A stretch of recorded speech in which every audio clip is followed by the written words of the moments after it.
2026 ಕನ್ನಡ ಇಂಡಸ್ಟ್ರಿಗೆ bad phase ಇರುವಂತಹ ವರ್ಷ ಅಂತಾನೆ ಹೇಳ್ಬೋದು. ಯಾಕೆಂದ್ರೆ ಇಲ್ಲಿವರೆಗೆ ಯಾವ ದೊಡ್ಡ ಸ್ಟಾರ್ಗಳ ಚಿತ್ರಗಳು ಸಹ ರಿಲೀಸ್ ಆಗಿಲ್ಲ. ಇನ್ನು ರಿಲೀಸ್ ಆಗಿರುವಂತಹ ಸಿನಿಮಾಗಳಲ್ಲಿ ಬೆರಳೆಣಿಕೆ ಸಿನಿಮಾಗಳು ಬಿಟ್ರೆ ಇನ್ಯಾವ ಸಿನಿಮಾಗಳು ಸಹ ಸದ್ದು ಮಾಡಿಲ್ಲ. ಕಲೆಕ್ಷನ್ ಅನ್ನ ಪಕ್ಕಕ್ಕಿಟ್ಟು ಈ ವರ್ಷ ಕನ್ನಡದಲ್ಲಿ ಜನರಿಂದ ಪ್ರಶಂಸೆ ಪಡೆದು ಸದ್ದು ಮಾಡಿರುವಂತಹ ಅಥವಾ ಇಲ್ಲಿವರೆಗೆ ಗೆದ್ದು ಬಿಗಿರುವ ಸಿನಿಮಾಗಳ ಬಗ್ಗೆನೇ ಈ ವಿಡಿಯೋದಲ್ಲಿ ಕಂಪ್ಲೀಟ್ ಆಗಿ ನೋಡೋಣ. ಅದಕ್ಕೂ ಮುಂಚೆ ಚಾನಲ್ಗೆ ಹೊಸಬರಾಗಿದ್ರೆ ಚಾನಲ್ ಅನ್ನ ಸಬ್ಸ್ಕ್ರೈಬ್ ಮಾಡಿಕೊಂಡು ವಿಡಿಯೋ ಇಷ್ಟ ಆದ್ರೆ ಒಂದು ಲೈಕ್ ಕೊಟ್ಟು ವಿಡಿಯೋನ ಕಂಪ್ಲೀಟ್ ಆಗಿ ನೋಡಿ. ಅಮೃತಾಂಜನ್ ಯೂಟ್ಯೂಬ್ ಶಾರ್ಟ್ ಫಿಲ್ಮ್ಸ್ ಮಾಡ್ತಾ ಇದ್ದಂತಹ ಟೀಮ್ ಒಂದು ಅಮೃತಾಂಜನ್ ಅನ್ನೋ ಕಾಮಿಡಿ ವಿಡಿಯೋ ಕಾನ್ಸೆಪ್ಟ್ ಅನ್ನ ಅಡಾಪ್ಟ್ ಮಾಡಿಕೊಂಡು ಮಾಡಿರುವಂತಹ ಕಾಮಿಡಿ ಡ್ರಾಮಾ ಮೂವಿ ಇದು. ಜ್ಯೋತಿರಾವ್ ಮೋಹಿತ್ ಅವರು ಈ ಸಿನಿಮಾನ ಡೈರೆಕ್ಟ್ ಮಾಡಿದ್ರು. ಸಿನಿಮಾದಲ್ಲಿ ಸುಧಾಕರ್ ಗೌಡ, ಗೌರವ್ ಶೆಟ್ಟಿ, ಕಾರ್ತಿಕ್ ರೂವಾರಿ ರೆಡ್ಡಿ ಮತ್ತು ಪಾಯಲ್ ಚಂಗಪ್ಪ ಅವರು ಮುಖ್ಯ ಪಾತ್ರದಲ್ಲಿ ಕಾಣಿಸಿಕೊಂಡಿದ್ರು. ಹಳ್ಳಿಯಿಂದ ಬ್ಯಾಂಗ್ಳೂರ್ಗೆ ಸ್ಟಡೀಸ್ಗೆ ಅಂತ ಬರುವಂತಹ ಒಬ್ಬ ಹುಡುಗನ ಸುತ್ತ ಈ ಕಥೆಯನ್ನ ಬರೆಯಲಾಗಿದೆ. ಸಿನಿಮಾದಲ್ಲಿದ್ದಂತಹ humorous comedy and family sentiment ಇಂದ ಈ ಸಿನಿಮಾ ಜನರ ಅಟೆನ್ಷನ್ ಅನ್ನ ಪಡ್ಕೊಂಡು ಥಿಯೇಟರ್ಸ್ ಅಲ್ಲಿ ಒಳ್ಳೆ ರೆಸ್ಪಾನ್ಸ್ ಅನ್ನ ಪಡ್ಕೊಳ್ತು. ಅಂಡ್ ಅದರಿಂದಾನೇ ಈ ಸಿನಿಮಾ ಗೆದ್ದು ಬೀಗಿರುವಂತಹ ಸಿನಿಮಾಗಳ ಲಿಸ್ಟ್ ಅಲ್ಲಿದೆ. ಸರಳ ಸುಬ್ಬರಾವ್ ಮಂಜು ಸ್ವರಾಜ್ KR ಅವರು ಡೈರೆಕ್ಟ್ ಮಾಡಿರುವಂತಹ romantic drama movie. Ajay Rao and Misha Narang ಅವರು ಸಿನಿಮಾದಲ್ಲಿ ಮುಖ್ಯ ಪಾತ್ರದಲ್ಲಿ ಕಾಣಿಸಿಕೊಂಡಿದ್ದಾರೆ.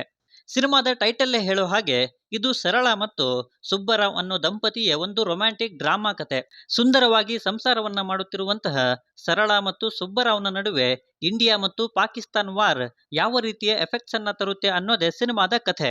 ಸೊ ಸಿನಿಮಾದಲ್ಲಿದ್ದಂತಹ ಕೆಲವೊಂದಿಷ್ಟು ಪಾಯಿಂಟ್ಸ್ ಸಿನಿಮಾಗೆ ಒಳ್ಳೆಯ ವ್ಯಾಲ್ಯೂವನ್ನೇ ಆಡ್ ಮಾಡಿವೆ ಅಂಡ್ ಅವು ಜನರಿಗೂ ಕೂಡ ಇಷ್ಟ ಆಗಿ ಈ ಸಿನಿಮಾನ ಕೂಡ ಜನ ಇಷ್ಟಪಟ್ರು. ಒಲವಾರ ಇದು ಸುತನ್ ಗೌಡ ಅವರು ಡೈರೆಕ್ಟ್ ಮಾಡಿರುವಂತಹ family drama movie. Harshita Gowda, master Sayan, master Vedik Kaushal, Abhay ಮತ್ತು ಮಾಲ್ತೇಶ್ ಅವರು ಸಿನಿಮಾದ ಮುಖ್ಯ ಪಾತ್ರದಲ್ಲಿ ಕಾಣಿಸಿಕೊಂಡಿದ್ದಾರೆ. ಇಲ್ಲಿ ಕುಂಡೇಸಿ ಮತ್ತು ಕೋಸುಡಿ ಅನ್ನೋ ಇಬ್ಬರು ಅಣ್ಣ ತಮ್ಮಂದಿರಿದ್ದಾರೆ ಅಂಡ್ ಅವರ ನಡುವೆ ಸಾಕಷ್ಟು ಕಿತಾಪತಿಗಳು ನಡೀತಾ ಇರ್ತವೆ. ಬಟ್ ಆ ಕಿತಾಪತಿಯಿಂದ ಅವರ ಲೈಫಲ್ಲಿ ಒಂದು ದೊಡ್ಡ ಪ್ರಾಬ್ಲಮ್ ಎದುರಾಗುತ್ತೆ. ಹಾಗಿದ್ರೆ ಆ ಪ್ರಾಬ್ಲಮ್ ಏನು ಅಂಡ್ ಅದರಿಂದ ಇವರಿಗೆ ಏನೆಲ್ಲ ಸ್ಟ್ರಗಲ್ ಮಾಡಬೇಕಾಗುತ್ತೆ ಅನ್ನೋದೇ ಸಿನಿಮಾದ ಕಥೆ. ಸಿನಿಮಾನ ತುಂಬಾನೇ ಸರಳವಾಗಿ ಸಿಂಪಲ್ ಆಗಿ ಪ್ರೆಸೆಂಟ್ ಮಾಡಿದ್ದಾರೆ ಅಂಡ್ ಅದರಿಂದಾನೇ ಈ ಸಿನಿಮಾ ಜನರನ್ನ ಕೆಲವೊಂದು ಕಡೆ ನಗಿಸುತ್ತೆ, ಈವನ್ ಕೆಲವೊಂದು ಕಡೆ ಎಮೋಷನಲ್ ಕೂಡ ಮಾಡುತ್ತೆ. ಹಾಗಾಗಿ ಈ ಸಿನಿಮಾನ ಕೂಡ ಜನ ಇಷ್ಟಪಟ್ರು ಅಂಡ್ ಅದರಿಂದ ಸಿಂಪಲ್ ಆಗಿದ್ರು ಕೂಡ ಈ ಸಿನಿಮಾ ಕೂಡ ಗೆದ್ದು ಬೀಗಿರುವಂತಹ ಸಿನಿಮಾಗಳ ಲಿಸ್ಟ್ಗೆ ಆ್ಯಡ್ ಆಯಿತು. ಸೆಕೆಂಡ್ ಕೇಸ್ ಆಫ್ ಸೀತಾರಾಮ್ ದೇವಿ ಪ್ರಸಾದ್ ಶೆಟ್ಟಿ ಅವರು ಡೈರೆಕ್ಟ್ ಮಾಡಿರುವಂತಹ ಕ್ರೈಮ್ ಥ್ರಿಲ್ಲರ್ ಮೂವಿ ಇದು. ವಿಜಯ್ ರಾಘವೇಂದ್ರ ಅವರು ಈ ಸಿನಿಮಾದ ಮುಖ್ಯ ಪಾತ್ರದಲ್ಲಿ ಕಾಣಿಸಿಕೊಂಡಿದ್ದಾರೆ. ಕನ್ನಡದಲ್ಲಿ ಥ್ರಿಲ್ಲರ್ ಸಿನಿಮಾಗಳು ಕಡಿಮೆ, ಬಟ್ ಈ ಸೀರೀಸ್ ಇಂದ ಒಂದೊಳ್ಳೆ ಥ್ರಿಲ್ಲರ್ ಸಿನಿಮಾಗಳು ಬರ್ತಾ ಇರೋದೇ ಖುಷಿ ವಿಚಾರ. ಇನ್ನು ಈ ಸಿನಿಮಾದ ಕಥೆಯ ಕಡೆಗೆ ಬಂದ್ರೆ ಇದು ಸೀತಾರಾಮ್ ಬಿನೋಯ್ ಸಿನಿಮಾದ ಸೀಕ್ವೆಲ್ ಅಂತ ಹೇಳ್ಬೋದು. ಇಲ್ಲಿ ಕೂಡ ಒಬ್ಬ ಸೈಕೋ ಸೀರಿಯಲ್ ಕೊಲೆಗಳನ್ನ ಮಾಡ್ತಿದ್ದಾನೆ ಅಂಡ್ ಅದು ಯಾರು ಅದನ್ನ ಕಂಡು ಹಿಡಿಯೋದಕ್ಕೆ ನಮ್ಮ ಸೀತಾರಾಮ್ ಅವರು ಬರ್ತಾರೆ ಅಂಡ್ ಅದೇನೆ ಸಿನಿಮಾದ ಕಥೆ. ಸಿನಿಮಾದ ಪ್ರೆಸೆಂಟೇಷನ್ ಅಂಡ್ ಇಲ್ಲಿದ್ದಂತಹ ಟ್ವಿಸ್ಟ್ ಅಂಡ್ ಟರ್ನ್ಸ್ ಇಂದ ಈ ಸಿನಿಮಾ ಕೂಡ ಒಳ್ಳೆ ಥ್ರಿಲ್ಲರ್ ಆಗಿ ಜನರಿಗೆ ಇಷ್ಟ ಆಯಿತು ಅಂಡ್ ಅದರಿಂದಾನೇ ಗೆದ್ದು ಬೀಗಿದಂತಹ ಸಿನಿಮಾಗಳ ಲಿಸ್ಟ್ಗೆ ಈ ಸಿನಿಮಾ ಕೂಡ ಆ್ಯಡ್ ಆಯಿತು. ಸೀತಾ ಪಯಣ ಅರ್ಜುನ್ ಸರ್ಜಾ ಅವರು ಡೈರೆಕ್ಟ್ ಮಾಡಿರುವಂತಹ romantic drama movie. Niranjan Sudhindra ಮತ್ತು ಐಶ್ವರ್ಯ ಅರ್ಜುನ್ ಅವರು ಸಿನಿಮಾದಲ್ಲಿ ಮುಖ್ಯ ಪಾತ್ರದಲ್ಲಿ ಕಾಣಿಸಿಕೊಂಡಿದ್ದಾರೆ. ಈ ಸಿನಿಮಾ ಪ್ರೀತಿ, ಕೃತಜ್ಞತೆ ಮತ್ತು ತಂದೆ ಮಗಳ ಬಾಂಧವ್ಯದ ಬಗ್ಗೆ ತೋರಿಸುತ್ತದೆ. ಇನ್ನು ಸಿನಿಮಾದ ಕಥೆಯ ಕಡೆಗೆ ಬಂದ್ರೆ ಸೀತಾ ಸೆಫ್ ಆಗಿ ಕೆಲಸ ಮಾಡ್ತಾ ಇರುವಂತಹ ಒಂದು ಹುಡುಗಿ. ಆಕೆ ತನ್ನ ಕರಿಯರ್ಗಾಗಿ ಒಂದು ವರ್ಕ್ಶಾಪ್ಗೆ ಹೋಗ್ಬೇಕಾಗಿ ಬರುತ್ತೆ. ಬಟ್ ದಾರಿಯಲ್ಲಿ ಆಕೆಗೆ ಅಭಿಷೇಕ್ ಸಿಗ್ತಾನೆ. ಅಲ್ಲಿಂದ ಮುಂದೆ ಏನಾಯ್ತು ಅನ್ನೋದೇ ಸಿನಿಮಾದ ಕಥೆ. ಸಿನಿಮಾದಲ್ಲಿ ಫ್ಯಾಮಿಲಿ ಸೆಂಟಿಮೆಂಟ್ನ, ತಂದೆ ಮಗಳ ಬಾಂಧವ್ಯವನ್ನ ತುಂಬಾ ಚೆನ್ನಾಗಿ ತೋರಿಸಿದ್ದಾರೆ ಅಂಡ್ ಅದೇ ಸಿನಿಮಾದ ದೊಡ್ಡ ಪ್ಲಸ್ ಅಂತ ಹೇಳ್ಬೋದು ಅಂಡ್ ಅದರಿಂದಾನೇ ಫ್ಯಾಮಿಲಿ ಆಡಿಯನ್ಸ್ ಈ ಸಿನಿಮಾನ ಒಪ್ಕೊಂಡ್ರು. ಹಯಗ್ರೀವ ರಘುಕುಮಾರ್ ಅವರು ಡೈರೆಕ್ಟ್ ಮಾಡಿರುವಂತಹ ಕ್ರೈಮ್ ಮಿಸ್ಟ್ರಿ ಥ್ರಿಲ್ಲರ್ ಸಿನಿಮಾ. ಸಿನಿಮಾದಲ್ಲಿ ಧನ್ವೀರ್ ಗೌಡ ಮತ್ತು ಸಂಜನಾ ಆನಂದ್ ಅವರು ಮುಖ್ಯ ಪಾತ್ರದಲ್ಲಿ ಕಾಣಿಸಿಕೊಂಡಿದ್ದಾರೆ. ಸಿನಿಮಾದ ಕಥೆಯ ಕಡೆಗೆ ಬಂದ್ರೆ ಅರ್ಜುನ್ ಹಯಗ್ರೀವ ಒಬ್ಬ ಪೊಲೀಸ್ ಆಫೀಸರ್. ಅವನಿಗೆ ಒಂದು ದಿನ ಒಂದು ಕೊಲೆ ಕೇಸ್ ಬರುತ್ತೆ. ಹಾಗಿದ್ರೆ ಆ ಕೊಲೆ ಮಾಡ್ತಿರೋದ್ಯಾರು ಅಂಡ್ ಅದನ್ನ ನಮ್ಮ ಅರ್ಜುನ್ ಹಯಗ್ರೀವ ಹೇಗೆ ಕಂಡು ಹಿಡಿತಾನೆ ಅನ್ನೋದೇ ಸಿನಿಮಾದ ಕಥೆ. ಇಲ್ಲಿರುವಂತಹ ಐಡಿಯಾ ಅಂಡ್ ಅದನ್ನ ಪ್ರೆಸೆಂಟ್ ಮಾಡಿರುವಂತಹ ರೀತಿ ಡಿಫ್ರೆಂಟ್ ಆಗಿತ್ತು. ಇವನ್ ಮಿಸ್ಟ್ರಿ ಥ್ರಿಲ್ಲರ್ ಅಂದ್ರೆ ಸಿನಿಮಾದಲ್ಲಿ ಥ್ರಿಲ್ ಕೂಡ ಅಷ್ಟೇ ಮೇಂಟೈನ್ ಮಾಡಬೇಕಾಗುತ್ತೆ. ಡೈರೆಕ್ಟರ್ ಅವರು ಅದನ್ನ ಅಷ್ಟೇ ಚೆನ್ನಾಗಿ ನಿಭಾಯಿಸಿದ್ದರಿಂದ ಜನ ಈ ಸಿನಿಮಾನ ಕೂಡ ಒಳ್ಳೆ ಥ್ರಿಲ್ಲರ್ ಆಗಿ ಸ್ವೀಕರಿಸಿದ್ರು ಅಂಡ್ ಇದರಿಂದಾನೇ ಈ ಸಿನಿಮಾ ಕೂಡ ಒಂದೊಳ್ಳೆ ಗೆದ್ದು ಬೀಗಿದಂತಹ ಸಿನಿಮಾಗಳ ಲಿಸ್ಟ್ಗೆ ಆ್ಯಡ್ ಆಯಿತು. ಕಲ್ಟ್ ಅನಿಲ್ ಕುಮಾರ್ ಅವರು ಡೈರೆಕ್ಟ್ ಮಾಡಿರುವಂತಹ ರೊಮ್ಯಾಂಟಿಕ್ ಆಕ್ಷನ್ ಥ್ರಿಲ್ಲರ್ ಸಿನಿಮಾ. ಜಹೀದ್ ಖಾನ್, ರಚಿತಾ ರಾಮ್ ಮತ್ತು ಮಲೈಕಾ ವಾಸುಪಲ್ ಅವರು ಈ ಸಿನಿಮಾದ ಮುಖ್ಯ ಪಾತ್ರದಲ್ಲಿ ಕಾಣಿಸಿಕೊಂಡಿದ್ರು. ಸಿನಿಮಾದ ಕಥೆಯ ಕಡೆಗೆ ಬಂದ್ರೆ, ಮಾಧವ ಅನ್ನೋನು ಗೀತಾಳನ್ನ ಹುಚ್ಚನಂತೆ ಪ್ರೀತಿಸ್ತಾ ಇರ್ತಾನೆ. ಬಟ್ ಒಂದು ದಿನ ಅವರಿಬ್ರು ಕೂಡ ಬೇರೆ ಬೇರೆ ಕಡೆ ಸ್ಟಡೀಸ್ಗೆ ಹೋಗ್ಬೇಕಾಗುತ್ತೆ. ಹಾಗಿದ್ರೆ ಅಲ್ಲಿಂದ ಮುಂದೆ ಮಾಧವ ಮತ್ತು ಗೀತಾ ಲೈಫಲ್ಲಿ ಲಾಂಗ್ ಡಿಸ್ಟೆನ್ಸ್ ರಿಲೇಶನ್ಶಿಪ್ ಏನೆಲ್ಲ ಪ್ರಾಬ್ಲಮ್ಸ್ ಅನ್ನ ತರುತ್ತೆ ಅಂಡ್ ಅದನ್ನ ಅವರು ಹೇಗೆಲ್ಲ ನಿಭಾಯಿಸ್ತಾರೆ ಅನ್ನೋದೇ ಸಿನಿಮಾದ ಕಥೆ. ಸಿನಿಮಾದ ಪ್ರೆಸೆಂಟೇಷನ್ ಅಂಡ್ ಅಲ್ಲಿದ್ದಂತಹ ಎಮೋಷನಲ್ ಪಾಯಿಂಟ್ಸ್ ತುಂಬಾನೇ ಒಳ್ಳೆ ವ್ಯಾಲ್ಯೂವನ್ನ ಆ್ಯಡ್ ಮಾಡ್ತವೆ ಸಿನಿಮಾಗೆ. ಅಂಡ್ ಅದರಿಂದನೇ ಈ ಸಿನಿಮಾ ಥಿಯೇಟರ್ಸ್ ಅಲ್ಲಿ ಜನರಿಂದ ಅದ್ಭುತ ರೆಸ್ಪಾನ್ಸ್ ಅನ್ನ ಪಡ್ಕೊಂಡು ಗೆದ್ದು ಬೀಗಿತ್ತು ಅಂತ ಹೇಳ್ಬಹುದು. ರಕ್ಕಸಪುರದೋಳ್ ರವಿ ಸಾರಂಗ ಅವರು ಡೈರೆಕ್ಟ್ ಮಾಡಿರುವಂತಹ ಕ್ರೈಮ್ ಥ್ರಿಲ್ಲರ್ ಸಿನಿಮಾ. ಸಿನಿಮಾದಲ್ಲಿ ರಾಜ್ವಿ ಶೆಟ್ಟಿ, ಸ್ವಾತಿಷ್ಠ ಮತ್ತು ಅರ್ಚನಾ ಕೊಟ್ಟಿಗೆ ಅವರು ಮುಖ್ಯ ಪಾತ್ರದಲ್ಲಿ ಕಾಣಿಸಿಕೊಂಡಿದ್ದಾರೆ. ಸಸ್ಪೆಂಡ್ ಆಗಿರುವಂತಹ ಇನ್ಸ್ಪೆಕ್ಟರ್ ಶಿವ ಈಗ ಅವನನ್ನ ಅಬ್ಸರ್ವೇಷನ್ ಮೇಲೆ ಲೋ ಕ್ರೈಮ್ ರೇಟ್ ಇರುವಂತಹ ಊರಿಗೆ ಅಪಾಯಿಂಟ್ ಮಾಡಿ ಕಳಿಸ್ತಾರೆ.